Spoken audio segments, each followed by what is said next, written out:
Probando, probando, aquí estamos. Buenos días. Bueno verlo.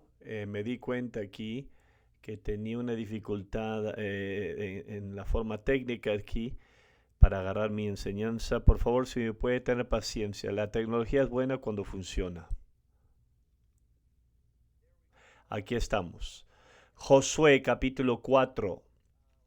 Vamos a continuar la serie que yo empecé, que se llama piedras conmemorativas, y lo que estamos hablando es la historia de nuestro compañerismo.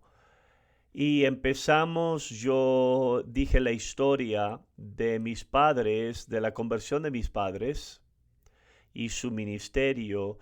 Y empezamos la semana pasada lo que es mirar desde el tiempo que ellos vinieron aquí, en 1970 ahora estamos en el movimiento de Jesús. Estamos mirando esto porque solamente si tú puedes conectarte con el pasado y tú sabes de dónde venimos, así es como tú puedes saber si estás alineado hacia el futuro. Y es por eso, no nada más esto es un viaje a la memoria, sino estamos aprendiendo enseñanzas. Hay cosas que nosotros hacemos. Más importante, hay cosas que somos que vienen de un lugar. No la hemos aprendido de un libro. La historia de nuestra iglesia, obviamente, estamos mirando, está muy entretejida con el movimiento de Jesús, que es lo que empezamos la semana pasada y vamos a continuar. Vamos a agarrar nuestra escritura, Josué capítulo 4, 4 al 7. Entonces Josué llamó a los 12 hombres que él había designado entre los hijos de Israel, uno por cada tribu, y les dijo Josué: pasad ante el arca de Jehová vuestro Dios hasta el medio del Jordán, y cada uno de vosotros tome una piedra sobre su hombro, conforme al número de la tribu de los hijos de Israel, para que esto quede como una señal entre vosotros. Y cuando vuestros hijos pregunten a sus padres mañana qué significa esta piedra, le responderéis: las aguas del Jordán fueron divididas delante del arca del pacto de Jehová. Cuando ella pasó el Jordán, las aguas del Jordán se dividieron, y estas piedras se verán de monumento conmemorativo los hijos de Israel para siempre. Entonces estamos mirando los primeros días, y miramos la semana pasada de lo que es los primeros hippies que originalmente se habían salvado. Ron y Susie Burrell, que se habían salvado y habían venido a la iglesia. Ron se acababa de salvar, papá le dio la bienvenida y ellos se convirtieron parte de la iglesia.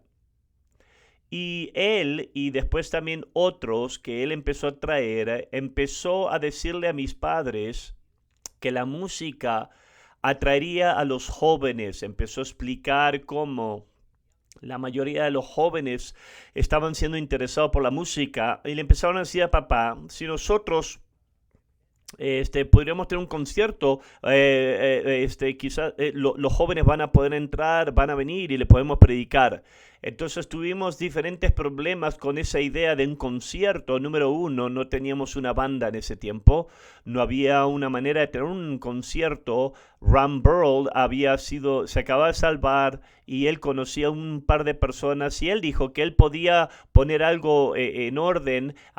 Se había salvado una banda local llamada Eden, era muy popular, pero el resto de los miembros no se habían salvado todavía.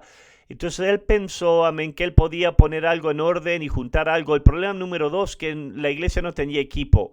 Entonces le empezaron a preguntar. Había una mujer que vivía en el vecindario, que ella podía rentarles un sonido de audio por $35, pero la iglesia no tenía $35. Imagínate, en 1970, cuando mi papá tomó la iglesia tenía un adeudo, que había una factura de $350 en ese tiempo, y era increíblemente ese monto.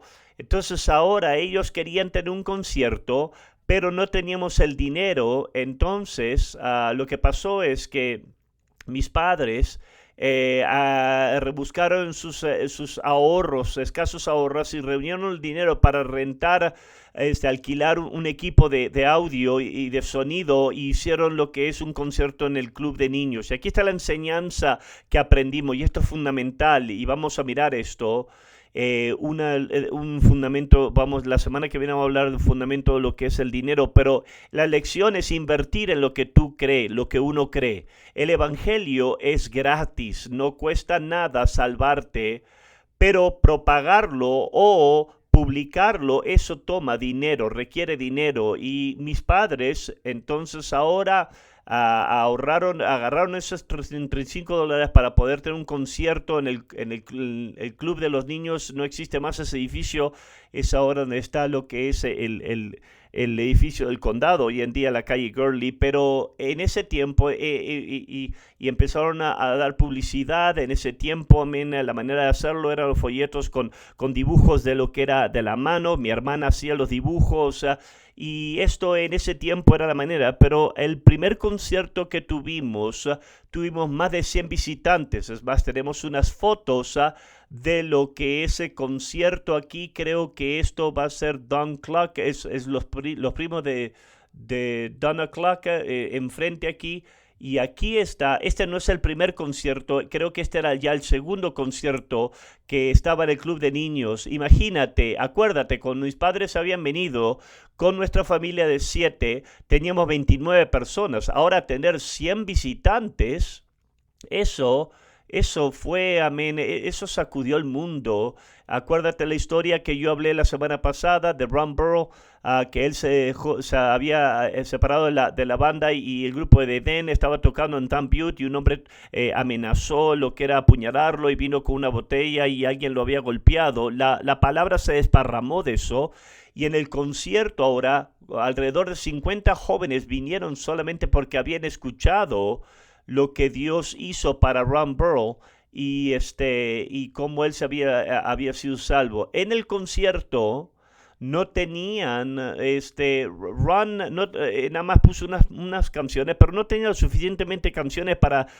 cargar toda la noche. Entonces le pidieron a un hombre que toque, que ni siquiera estaba salvo esa noche. Esa noche era parte. Mi papá siempre me hablaba toda la vida. Ocasionalmente ese hombre del colegio de Presca tocaba con una chamarra y cantaba las canciones de paz en una guitarra acústica. En ese concierto hubo una llamada al altar y más de 40 personas se salvaron. Una de esas personas que yo sé es Kathy Garfield. Acuérdate, ella ya falleció, pero Kathy Garfield se salvó. De curiosidad, ¿hay alguien aquí que se salvó en ese concierto? ¿Esa noche se salvó? Yo no sé. Bueno, esto fue un increíble, imagínate, para lo que es la perspectiva de mi papá, lo que él ha querido toda su salvación y ministerio era que la gente se salve, y ahora en una noche tuvieron más de 40 personas que se salvaron. Ahora tú, en los tempranos días, yo te dije, y voy a decir más historias después, en otras enseñanzas tuvimos un avivamiento con John Messler, y otro hombre que mi papá de una manera u otra se puso en contacto, otro hombre llamado Bob French. Vamos a mostrar este folleto. Mira, ya este folleto está más avanzado, ahora lo están imprimiendo estos folletos. Esto fue un folleto después, más adelante en la conferencia, pero eso era Bob French. Bob French vino y el avivamiento fue muy bueno, pero una de las cosas que pasó es que Bob French empezó a decirle a mi papá estaba tan emocionado, mira lo que está pasando, mira estos hippies que están viniendo, estos jóvenes que se están salvando. Mis padres estaban tan emocionados, y le empezó a decir a todo el mundo, porque mi papá pensó que todo el mundo le iba a aceptar eso, pero Bob French le dijo: tú tendrías que ir a California, le dijo, y él empezó a decirle: mira, Dios está haciendo algo en California. Hay cientos de jóvenes, quizás miles de jóvenes que están siendo salvos, y empezó a decirles, papá le empezó a decir del concierto, y él le dijo: eso es lo que están haciendo en California. Le empezó a decir, tienen estas cosas que están haciendo una casa de café, una cafetería, y prácticamente lo que era un concierto en ese entonces, un ministerio concierto destinado para lo que era atraer la juventud. Y después que del avivamiento había terminado, mi papá puso en orden ir a California. Él fue manejando con lo que es Ron Burrow y un hombre llamado John Jones, y fueron a California. a California. Primeramente fueron a Huntington Beach porque Bob French había conocido un hombre llamado Larry Reed. Él había salido de la prisión de San Quintín, había poderosamente se había salvado, y él le dijo, Bob French le dijo, ¿sabes qué? Ese hombre predica en Huntington Beach, en la playa. Cuando ellos llegaron a lo que era la ciudad de Huntington Beach, ellos llegaron y ahí estaba Larry Reed. Él ahora estaba bautizando a gente. Él los bautizaba y después tenía una voz fuerte y él predicaba con valentía. Y esto emocionó a mi papá. Esto de una manera pública, en la playa estaban diciendo y predicando gente de Jesús. Entonces se introducieron entre ellos mismos y papá invitó a Larry Reed a que venga a lo que era a Prescott y predique. El próximo ciudad que fueron después de Huntington Beach fue La Habra, California. En La Habra, California, había otra casa de café, una cafetería, un hombre llamado Don Madison, que él tenía en ese momento, tenía una casa de café. Realmente no sé cuánto café estaban sirviendo, eso no era el punto era que lo que era algo para preparar para un concierto, y los jóvenes venían, se sentaban los jóvenes en el piso, tocaban música que los jóvenes les gustaba, y hacían llamadas al altar y la gente se estaba salvando. Y esto es lo que papá quería. Yo te dije la frustración de lo que era de mis padres, siendo conversos. Ellos eran pecadores, solamente yo había 2 veces toda su vida a la iglesia. Ellos se salvaron y lo que papá quería ver era que gente se salve como él se había salvado. Él pastoreaba gente de la iglesia que eran gente buena y criando, amén, niños y tener un club, amén. Eso no tenía realmente una atracción a mi papá, pero ahora papá está mirando jóvenes, pecadores que claramente están destruidos, ahora están yendo al altar, se están salvando, y papá dijo, eso es lo que yo quiero. Él se dejó de eso. Papá me dijo después repetidamente a través de los años que cuando ellos salieron de ese lugar, él le dijo a sus hombres, esto va a funcionar en Prescott, esto va a trabajar en Prescott. Nosotros podemos hacer eso en Prescott. Y Ron Burrell sumó, dijo, ¿sabes qué? Que le dijo a mi papá dijo, si Jesucristo estaría vivo hoy en día, él estaría tocando la guitarra y que gente venga y que predique. Eso pasó en La Habra, California.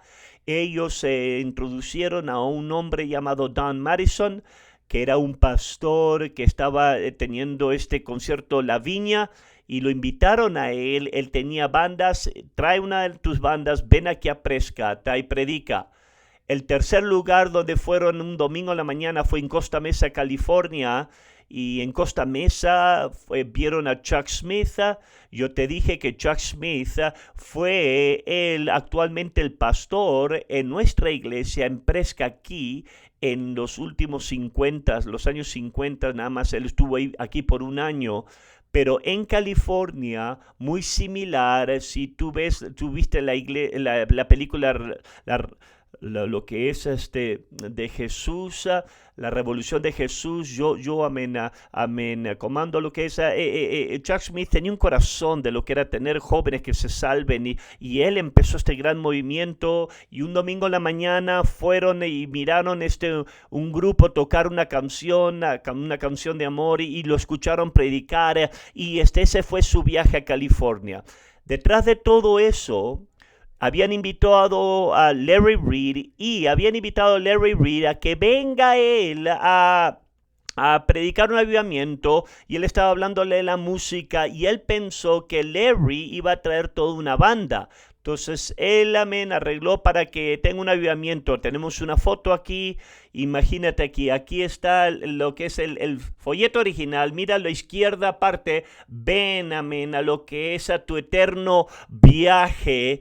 eterno. Imagínate eso. Steven ahora va a sumar esas palabras a nuestro folleto. O sea, estos son los 70s aquí. Y esto es lo que es absolutamente estaba pasando en ese momento. Larry Reed viene ahora, predica un avivamiento y papá pensó que iba a traer una banda y él nada más apareció con dos mujeres ex drogaditas que se habían salvado y estaban tocando guitarra y cantaron. El avivamiento fue fantástico, pero una de las marcas, o punto de la marca de nuestra iglesia, es que Larry Reed tomó la gente de la iglesia, lo llevó a la plaza del Palacio de Justicia y de Prescott, hicieron una reunión callejera y tenemos la foto aquí, la primera reunión en las calles, amén, esa es la primera foto en Prescott, Arizona. Entonces aquí cantando y predicando y Larry Reed, él, amén, le gustaba, le encantaba la marcha de Jericó. ¿Y qué era eso? Él lo hacía en la iglesia. Todo el mundo se reunía, cantaban y todos, amén, daban una marcha alrededor del edificio y marcharon alrededor de la plaza y pararon, amén, abajo de lo que era la cárcel. Ahí había una cárcel, había una ventana y empezaron a predicar con valentía a Jesucristo. Esto fue el comienzo, el primer junta en las calles o evangelismo de las calles que tuvimos en Prescott, Arizona. Entonces aquí está una lección. Esto se convirtió fundamental a quién somos. Es la enseñanza es que el evangelio tiene que ser llevado fuera de las cuatro paredes. Esto es lo que papá me miró en Huntington Beach. Esto, amén, lo que vio en el concierto del Ministerio de la Viña. Tú tienes que entender esto. Es que tú tienes que pensar aquí este cambio, la mente de mi papá. Él había sido enseñado en el colegio bíblico. ¿Qué es lo que haces? Tú tienes programas para que los niños vengan. Tú ahora estás esperando que los pecadores vengan a ti. Y mi papá, él ya había empezado a ver que eso no funcionaba. Entonces ahora esto empezó a convertirse fundamental. Nosotros no tendríamos que esperar para que los pecadores vengan a nosotros. Nosotros tenemos que ir a ellos. Y es encontrarnos a esta gente donde ellos están. Es lo que va ahora a salvar a gente. Esto es un fundamento bíblico. Lucas 19:10, porque el Hijo del Hombre, ¿quién lo tiene aquí?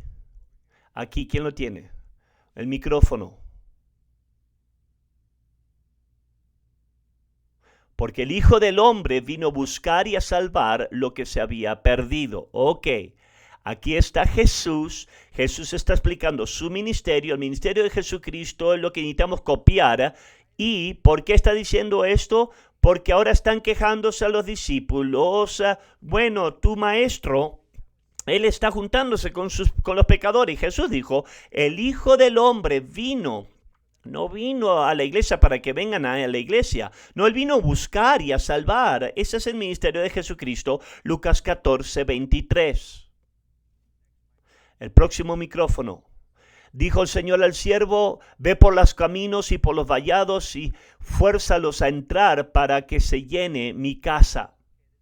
Esto es una parábola. La parábola son enseñanzas del corazón de Dios y esto como tiene que operar, esperando por la gente que vengan a la fiesta. No, entonces ve y búscalos.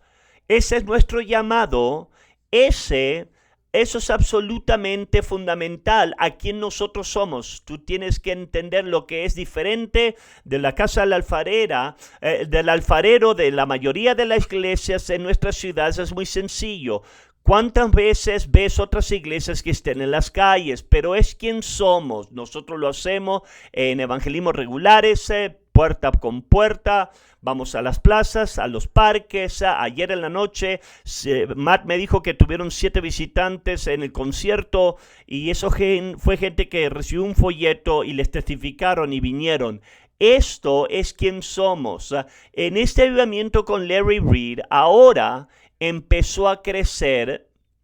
Ahora en el avivamiento con John Messler, Larry Reed, ahora esta gente empezó a salvarse. La marca de salvación es testificar y la gente empezó a venir. En un momento te voy a mostrar un video. Acuérdate, el edificio en la calle Lincoln nada más podía retener 65 personas, lo que supuestamente podían tener, pero ahora primordialmente gente joven empezó a llenar nuestro edificio y ahora tenemos un edificio, tenemos un video aquí. El primero es en cámara lenta un poco para poder identificar a gente. Esto era un servicio de iglesia. Algunos de ustedes que ya han estado aquí por un largo tiempo pueden reconocer a gente aquí que estaban en el servicio. Aquí, estaban supuestos a haber 65 personas, pero yo creo que ahí estamos ya teniendo más de 100, muchas veces llegamos a los 130, 150 personas en este edificio muy pequeño, y tú ves gente joven primordialmente. Eso es lo que estaba viniendo, es lo que estaba entrando, gente se estaba salvando y era lo que Dios estaba haciendo aquí. Y esto probablemente fue más o menos en 1971, yo creo, en los comienzos del año 71, en ese tiempo. Después ahora en un minuto más, vamos a acelerar el video. Aquí lo que realmente, cómo se veía lo que era el servicio. Aquí está mi papá, tenía un gran toque de lo que era la vestimenta. Y ahí está Larry Reed, y ese es el avivamiento de Larry Reed. Oh, que Dios lo haga una vez más, que Dios nos dé una ola. Ahí estaba Sharon Allen tocando el órgano. Dios estaba haciendo tanto. Gracias a Dios. Y los jóvenes, porque rápidamente estábamos llenando el edificio, llenaban el área del altar. Cuando Sharon iba a tocar el órgano, ella no podía salir del órgano porque no era posible de regresar a su asiento. Se tenía que sentar a través de todo el servicio ahí, porque Dios empezó a moverse. Y esto fue, amén, una obra sobrenatural de Dios, una enseñanza, una lección. Yo lo mencioné la semana pasada. Es la lección que quiero enfatizar. Imagínate ahora esto. Jóvenes están ahora entrando, hippies, muchos de ellos eran un desastre, amén, olían mal, no tenían zapatos, tenían muchos problemas. La enseñanza, la lección es recibir y dar la bienvenida a los que Dios trae. Cuando mis padres tomaron la iglesia, como yo dije, habían 22 partes de mi familia.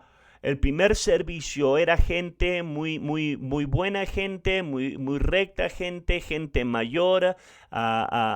Pero lo increíble, acuérdate lo que yo te dije la semana pasada, en el movimiento de Jesús, un genuino avivamiento. El movimiento de Jesús fue un avivamiento nacional. Como dije, un avivamiento no es nada más patrocinar unos eventos o simplemente gente venir y adorar. Es cuando la gente, Dios los trae sobrenaturalmente a través de todo Estados Unidos. Y en otros lugares también. Estaba hablando con Dave Marks. Cuando el movimiento de Jesús le entró a Estados Unidos, también llegó a Canadá. Dios empezó a traer jóvenes, no nada más a nuestra iglesia, a cada clase de iglesia, de cada sabor de iglesia. Había un movimiento, un agitar de solamente el Espíritu Santo lo pudo hacer. Y Dave Matt dijo que en su propia iglesia él estaba tan emocionado, empezó a testificar en las calles, los hippies empezaron a venir y la iglesia los rechazó. No queremos como esa clase de gente como nosotros. Una de las cosas que era sobresaliente de nuestra iglesia es que esta gente, que era muy amena, muy amables, mayor ya, ellos le dieron la bienvenida a los pecadores. Ahora vamos a mostrar una foto aquí. Aquí hay 3 santas, 3 mujeres que originalmente de la derecha, María García. Ella ya estaba en la iglesia cuando mi papá vino. La hermana Wulce en el medio tocaba el piano, y en la izquierda Marcella Burgess.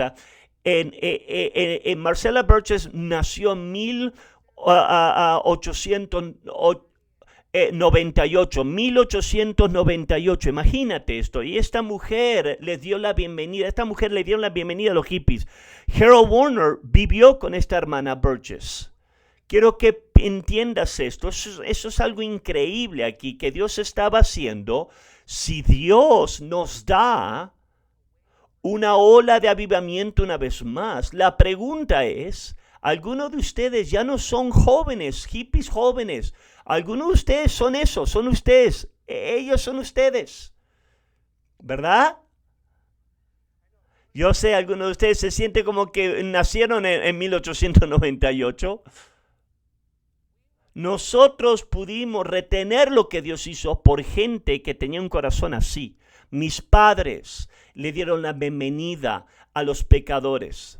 Eso fue lo común. Ramborough fue asombrado cuando él empezó a escribir cartas a sus primos, a su prima Patty y Jack Harris, y le dijo, ¿sabes qué? Aquí hay un pastor que ama a los hippies. Y la gente en la iglesia aman a los hippies también. La próxima foto aquí tenemos unas jóvenes, yo te dije la semana pasada, Janet Payson, ahora es Janet Foley, y Emily Yaw. Tenían 15 años de edad cuando se salvaron. Ellas vinieron un domingo en la noche por Jack Harris, el testimonio de Jack Harris. Ellas se salvaron. Janet, ella ahora era joven, ella estaba involucrada en pecado. Cuando ella vino al altar, ella dijo que una señora ya mayor, Mrs. Gray, oró con ella en el altar, fue muy amable con ella y empezó a hablarle de lo que Dios había hecho en su corazón, y ella le dijo y le siguió diciendo a Janet, Dios te dio algo que el mundo no te puede dar y el mundo no te puede quitar. Janet pensaba que era una escritura de la Biblia y trató de encontrar esa escritura. El punto era que aquí gente le dio la bienvenida a esa gente que no sabían nada como ellos. No se veían como ellas, no pensaban como ellas, probablemente no votaban ni como ellos, no importa, eso no importó. ¿Por qué? Porque ellos tenían corazones. ¿Ves? Yo te dije en una enseñanza temprana que una iglesia no es nada más lo que el pastor es lo que hace. La iglesia es la gente. Nosotros hacemos todo junto. No importa si el pastor está haciendo lo mejor posible. Si la gente del Dios no reciben y no les dan la bienvenida, amén, a los que Dios trae, no podemos retenerlo. En los tiempos tempranos, una historia, tuvimos un hombre que trajo a su perro a la iglesia, y probablemente lo hizo esperando que lo echen, pero nadie lo molestó acerca de su perro. Por favor, no vayas a la perrera y me traigas perros. Pero mi punto es esto, nadie lo molestó. No nada más nadie lo molestó, su perro orinó en la alfombra y él trató de limpiarlo con cloro. El avivamiento es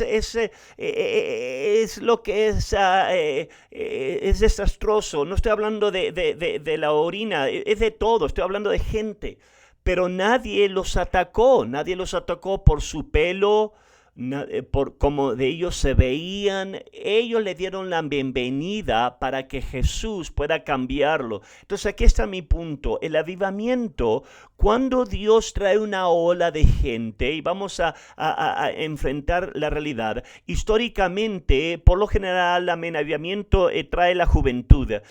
El avivamiento es más ajuste para los adultos que para los jóvenes. Los jóvenes son flexibles, ¿verdad? Oh, las cosas cambian, sí. Pero para la gente mayor tú quieres tener cena a las 4:45, ¿verdad? No un minuto más tarde. Entonces, la pregunta es, para todos ustedes que ya no son más jovencitos, ¿puedes tú ajustarte? ¿Puedes tú ser flexible y darle la bienvenida a esa gente que Dios está trayendo? Harold Warner vino a un concierto en lo que fue la armería, y Jolu Ballard invitó a Harold para que venga a la iglesia. Él vino un domingo en la noche, y él vino vistiendo lo que eran unos pantalones de campana de pana roja, y se salvó. Él acababa de salir de lo que era del hospital, había estado 7 días ahí en el hospital porque tenía hepatitis al resultado de lo que era droga, el uso de drogas que él hacía, y vino a la iglesia y se salvó. La noche que él se salvó, había un bautismo. Natural parte de lo que era, rápidamente él entendió que si tú te salvas necesitas ser bautizado, entonces quería ser bautizado. y por lo general tenían ropa extra para que gente se bautice, pero en ese momento no teníamos extra ropa y Harold ofreció bautizarse al desnudo. Él quería asegurarme que, dijo, cuando diga esa historia, que él no era un perverso, que eran los tiempos, era lo que la gente hacía. Si no hay ropa, yo quiero ser bautizado, quiero empezar una vida nueva. No lo dejamos hacerlo así, afortunadamente. Pero mi punto, una vez más, imagínate esto es la clase de gente que están entrando y la gente de la iglesia no eran como ellos. Tenemos una foto aquí, esto más adelante, esto la trompeta, una foto de la trompeta aquí y vamos a mostrar lo que es, quizás puedes ver aquí, es Scott Flipcroft. Cuando él fue salvo, se salvó, Scott se salvó, él hizo mucha droga antes, y de su pasado, y él vino, amén, mirándose salvaje, pero él vino, creo que en 1975. Mi punto aquí es que Dios estaba trayendo gente que no era nada como nosotros, y ellos fueron bienvenidos para que Jesús pueda salvarlos. Esa es una lección muy importante. Tienes que asegurarte que tú permites que el Espíritu Santo cambie a gente. La última vez que tú chequeaste y miraste, tú no eres el Espíritu Santo, es una enseñanza. Vamos a mirar otra lección, otra enseñanza, y eso es la realización de la salvación, la obra de salvación. En el movimiento de Jesús, en los años 60 y 70, Jesucristo se convirtió en un tema que era algo suave por un momento. Era suave de tener. Los hermanos Doobie tenían una canción, Jesús está bien conmigo. Esta era una banda secular del mundo que cantaban de Jesús. Y Jesús era suave, era algo suave. Jesús era mi amigo. Esas eran las palabras que decían la canción. Pero a menudo lo que significaba para mucha gente es que tú agregabas a Jesús a tu vida. Quizás tú oraste un día y si admitiste que si a mí cae bien Jesús, está bien, pero tú seguías viviendo de la misma manera. Entonces, esto estaba pasando sobrenaturalmente en América. Como yo dije, esto no fue organizado, esto no fue patrocinado con publicidad. Dios la estaba trayendo a la gente sobrenaturalmente. Estaban viniendo otras iglesias, estaban viniendo a nuestra iglesia y ellos eran confrontados con el evangelio de Jesucristo y muchos de ellos hicieron genuinas decisiones y oraron. Pero lo que pasó en la mayoría de las iglesias era que ellos sumaban a Jesús en sus vidas y continuaban viviendo de la misma manera, sea de lo que era a través en su pecado, o sea de como preferías, como los hippies, amén, eran vagabundos y se iban errante, y lo que hacía era que se salvaban muchas veces. Ellos genuinamente, realmente eran serios en esto, pero seguían viviendo su estilo de vida. Muchas veces se iban de vagabundos, no conectados a la iglesia. Lo que pasaba era que la mayoría de los miles y múltiples de miles que Dios estaba salvando a través de todo Estados Unidos, no nada más en nuestra iglesia, la mayoría de ellos no era retenido. Ellos no retenían esto. Bueno, el pastor Mitchell, mi papá, Wayman Mitchell, él no miró salvación de esa manera y él empezó a predicar que la verdadera conversión es una rendición a la voluntad de Dios. El pecado simple y sencillamente es rebelión. Dios, yo no quiero tu voluntad, no me digas cómo yo tengo que vivir, no importa si tu sabor de pecado es droga, alcohol, pornografía, inmoralidad, no importa lo que es el sabor, todo pecado es rebelión, rebeldía. Dios, no me digas cómo yo voy a vivir, yo no quiero tu voluntad. Alguien que ha tenido una conversión genuina, una experiencia, no nada más está diciendo sí, yo concuerdo, o sí, yo voy a orar, o sí, me gusta Jesús. Verdadera conversión es un rendir a la voluntad de Dios. Hechos 9:6. Él temblando y temeroso dijo, Señor, ¿qué quieres que yo haga? El Señor le dijo, levántate y entra en la ciudad y allí se te dirá lo que debes de hacer. Ahora está aquí Saulo, que se convirtió en el apóstol Pablo. Esto es una de las más increíbles conversiones de la historia. Y cuando él tiene un encuentro con Jesucristo, su manera de responder es, oh, Jesús no nada más está bien conmigo, oh sí, no. Su manera de responder es, Señor, ¿qué quieres que yo haga? Eso es real conversión. Y esto es lo que el pastor Mitchell empezó a predicar.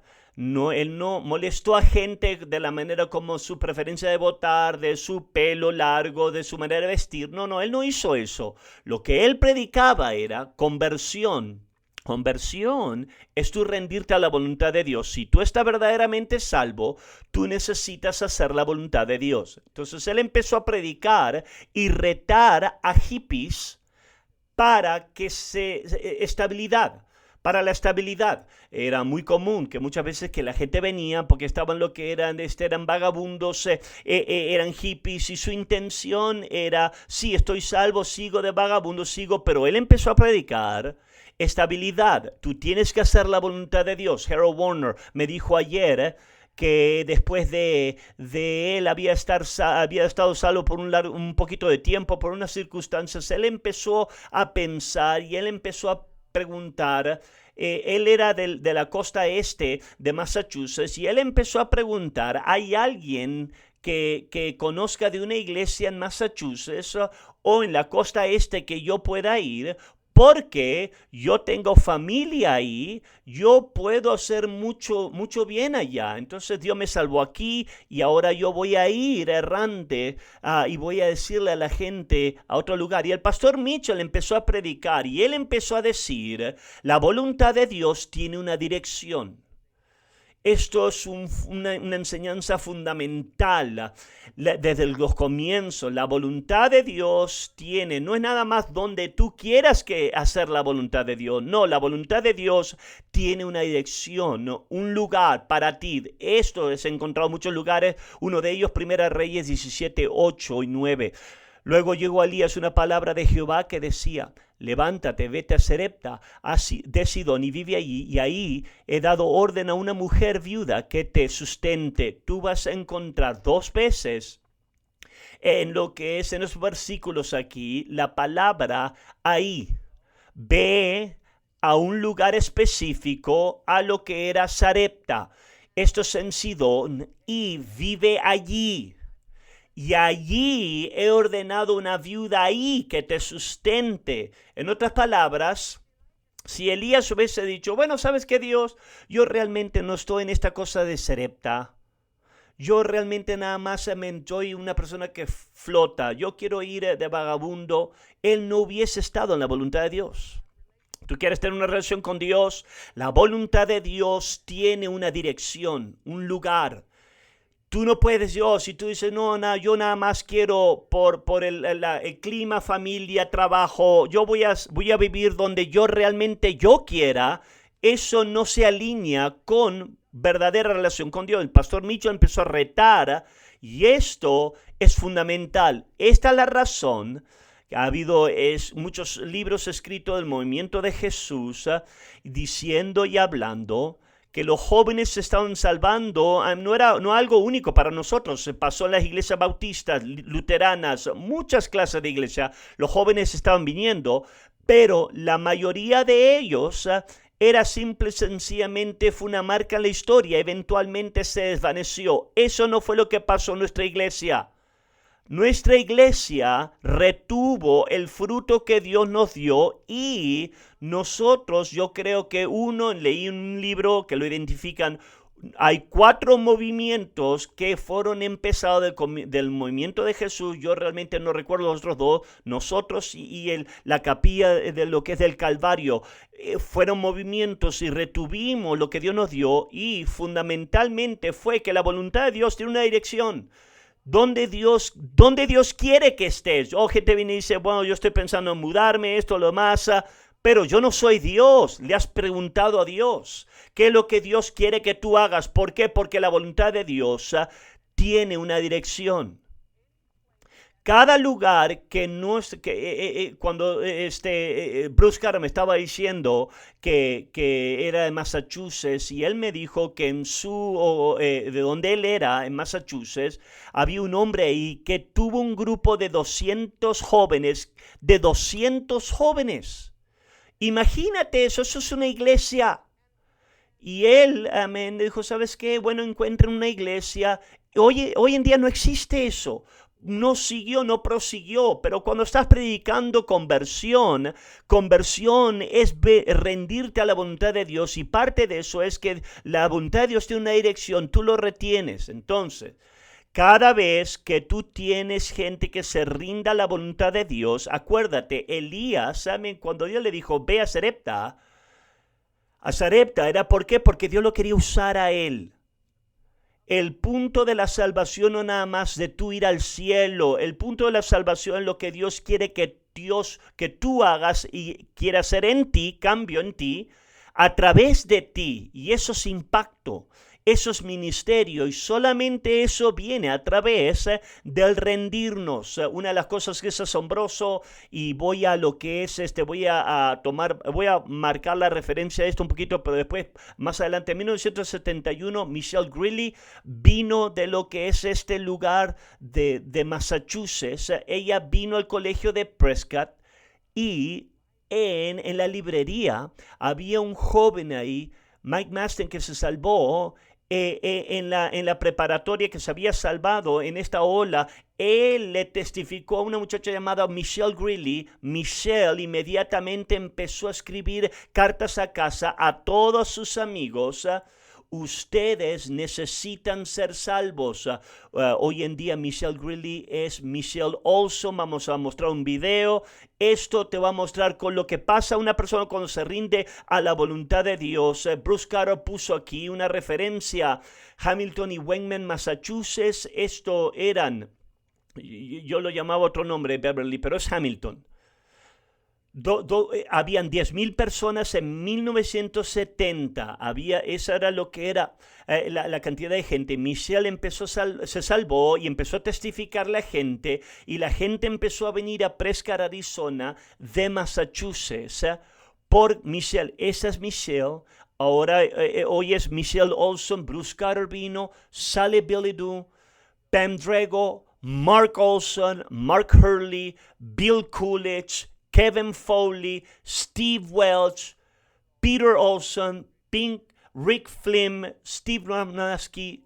Todas esta gente vinieron, estaban todos conectados y se empezaron a salvar, decirle a sus amigos, y muchos de ellos, de otra gente que no tenían, amén, que esos nombres están ahora en la pantalla. Y eso fue de las dos comunidades, de los dos barrios, amén, de Beverly y Ipswich, y quizás, amén, hay otros nombres ahí que tú puedas reconocer, y todos esos nombres. ¿No es hermoso eso? Gracias a Dios. Entonces, esto es lo que Dios empieza a hacer. Cuando Dios genuinamente salva, piensa acerca de esto. La marca de conversión es que tú tienes un hambre por la voluntad de Dios. Esto es crucial. Tú no puedes edificar una iglesia si la gente no está genuinamente convertida. Si nada más estás colectando a gente, yo veo muchas veces que están tratando de pionar, están tratando de edificar iglesia y tienen una colección de personas, pero ninguno de ellos tienen un hambre por la voluntad de Dios. Eso quiere decir que realmente están viviendo como rebeldes en contra de Dios. Oh, no me importa venir a la iglesia. Eso no es genuina conversión. En genuina conversión, la gente quiere hacer la voluntad de Dios. ¿Qué eso lo significa? Quiero ahora cambiar. Eso quiere decir que ahora ellos quieren hacer la voluntad de Dios en muchas diferentes maneras. Una de las cosas que fue algo que sobresale aquí, que no nada más que tuvieron un hambre por la voluntad de Dios, Dios empezó a cambiar, y ahora viene este cambio de Dios. El pastor Mitchell empezó a predicar. Vamos a regresar a una foto. a la gente que está ahí con las fotos. En el momento los hippies querían ir de vagabundo y muchos de ellos, pero algunos se quisieron quedar. Pastor Mitchell dijo, hay una razón de muchas fotos en la cosa de Dios involucran la agricultura. Las plantas tienen raíces y el pastor Mitchell empezó a predicar, establece raíces en la voluntad de Dios. Donde Dios te plantó, tú tienes que poner raíces para que puedas crecer. Para algunos de ustedes quiere decir que se queden. Para otros significaba trabajar. Los hippies no eran muy grandes, no se conocía mucho en trabajar, eran vagabundos, iban errantes y querían que otra gente le dé dinero, le dé hogar. Entonces el pastor Mitchell empezó a predicar ahora a los hippies lo que es una palabra, amén, que se llama trabajo. Y él empezó ahora a predicar que Dios es un Dios que obra y trabaja. Si tú estás salvo, necesitas trabajar un trabajo. Y mi padre no molestó a gente de la manera de la largura de su pelo, pero acuérdate, imagínate, Presca en ese tiempo tenía 13,000 personas, era un barrio, un pueblo de vaqueros. Teníamos historias de esos tiempos, los 60, 70, de los vaqueros que venían y agarraban a los hippies y les cortaban el pelo con sus navajas. Imagínate en esos tiempos. Y ahora los hippies están diciendo, ahora me quiero quedar aquí, y ahora empiezan a ir a lo que es a los negocios para tratar de encontrar trabajo, y ellos empezaron a descubrir, bueno, mi pelo me está ahora afectando mi posibilidad de agarrar un trabajo. Mi papá decía que un muchacho fue a buscar trabajo y se puso su pelo en una gorra, en una gorra para esconder su pelo largo. Ahora, al resultado de lo que Dios estaba haciendo, algunos de ellos empezaron a decir, ¿sabes qué? Voy a agarrar un corte de pelo. Y eso fue revolucionario cuando ellos empezaron a decidir hacer eso. Harold Warner, cuando se salvó, con su largo pelo y sus pantalones de pana rojo, él decidió que él quería agarrar y encontrar un trabajo, y él trató de lo que es un lugar donde cortaban leña. Nada más duró dos semanas. Después trabajó en la librería del colegio de Presca también por un poco tiempo, y después él fue y puso una aplicación, lo que es un supermercado. Y la persona que le dio la encuesta es un hombre que se llamaba Charlie Foster. Charlie Foster le explicó que él había echado los últimos 3 jóvenes que habían sido empleados por tomar droga, y Harold dijo, no hay problema, yo tengo Jesús me cambió, no tomo drogas ya más. Y Harold Warner agarró un trabajo. Aquí tenemos la foto de lo que es el periódico. Aquí está Harold Warner en lo que es la carnicería del supermercado. Se llamaba ese supermercado Food Queen, y Harold empezó a testificarle a Charlie y Marsha Foster, y él dijo, ¿sabes qué? Yo no le tenía miedo a Charlie, pero Marsha, la esposa, me daba miedo. Y Harold empezó a testificarle a todo lo que se movía. Entró en problema porque cuando él agarraba la carne y daba folletos con los pedazos de carne, que mucha gente no apreciaba eso, pero en el receso, en el almuerzo, él empezó a testificar. 2 jóvenes que vivían enfrente del supermercado, que vivían a un lado, era de Rick Malinowski, era Gary Gapno y Roger Fisher. Y Harold Warner empezó a testificarles cuando ellos venían al supermercado a comprar, y empezó a encontrarlos afuera. Gary Gapno está esta mañana aquí porque él se salvó. Harold Warner, el hippie, trabajó un trabajo, no nada más él mismo fue salvo y ahora está yendo al cielo, pero ahora porque él se conectó a la voluntad de Dios, ahora Dios empezó a usar su vida. Eso es verdad para ti, para mí, eso es universal. Quiero que entiendes, la voluntad de Dios es fundamental a quien somos como iglesia. Tú escuchas predicaciones, nosotros 53 años después, tú vas a escucharme a mí, el pastor Jesse, pastor Steven, pastor Hart. Nos vas a escuchar predicar la palabra de Dios cuando vienes a nuestra conferencia una y otra vez. ¿Por qué? Porque nosotros creemos que si Dios va a usar nuestras vidas, empieza con, Señor, ¿qué es lo que tú quieres que yo haga? Y si tú haces una decisión para hacer la voluntad de Dios, no nada más Dios va a usarte a ti personalmente, como Harold Warner testificándolo, Gary o Roger Fisher, a diferentes, amén, que él ganó para Cristo y por su manera de testificar, Charlie Marshall, fueron salvos también como resultado de eso. Él puede usarte personalmente, pero también si tú te conectas a ti mismo a la voluntad de Dios en una iglesia local, tú ahora te conviertes parte de todo lo que la iglesia se convierte parte. Ahora nosotros tenemos de nuestra iglesia, empezamos, es una enseñanza futura, empezar a plantar iglesia. Ahora nosotros tenemos 3.300 iglesias alrededor del mundo porque gente dijo, yo quiero hacer la voluntad de Dios. Señor, ¿qué es lo que tú quieres que yo haga? ¿Quieres que yo esté en un lugar?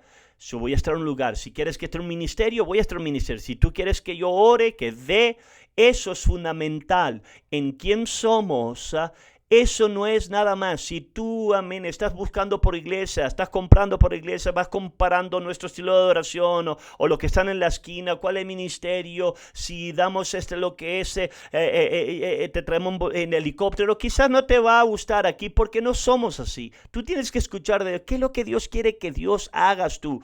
Y una vez que hagas la decisión de que yo voy a hacer la voluntad de Dios, entonces Dios te puede usar para hacer impacto. Y estos son piedras fundamentales que nos alineamos si nosotros nos alejamos de la voluntad de Dios. Si nosotros llegamos a un lugar donde ahora servir a Dios es lo que tú quieres hacer, vamos a morir. Y la única manera que nos mantiene alineados es que nosotros continuamente nos alineamos, no vamos a cambiar.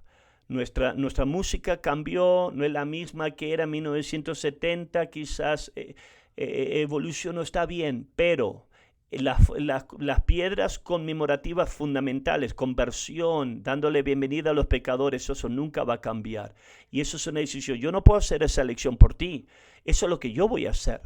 Pero tú tienes que decidir por ti mismo, porque lo que yo estoy orando es que Dios nos dé un avivamiento nacional una vez más. Esa es mi oración. Dios trae gente de una ola y déjanos ser parte. Yo no puedo predecir cómo las otras iglesias pueden reaccionar. Van a reaccionar si Dios nos da una ola de avivamiento. Pero nosotros podemos decidir lo que nosotros. ¿Cuántos dicen amén a eso? Dios me lo bendiga. Vamos a parar ahí. Gracias. El servicio va a empezar a las 10:30. Gracias.